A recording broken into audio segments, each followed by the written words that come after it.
Tuan Hafizi ya. Ya. Untuk kali kedua tuan. Kali kedua. Bulan lepas kan buat sekali. Lebih Bulan lepas ke bulan 11? Ujung bulan 11. Okey. 2 jam. Alhamdulillah. Hari ni you repeat tadi. Repeat lagi. Urut tapi ada tambahan. Bekam. Buat bekam. Kali ni bekam dengan masa kaya tuan lah. Alhamdulillah. Macam mana tuan? Share sikit pasal pengalaman berbekam ni tuan. Bagus tau. Bila dah berbekam tu rasa badan macam ringan sikit dah. Alhamdulillah. Kita belum ni macam latih. Bila dah berbekam ni rasa macam badan tu rasa segar sikit. Alhamdulillah. Terima kasih banyak tuan. Okey. Jumpa lagi tuan. Okey. Assalamualaikum. Assalamualaikum. Okay, Mas Baik. Baik. Selamat. Tuan, master dia selalu ni tanya berapa rate bagi dia, berapa bintang?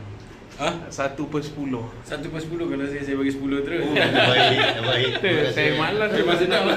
dia dah deal tu. Sebenarnya nak bagi lebih kurang ke tak? Okey, terima kasih banyak. Assalamualaikum. Assalamualaikum.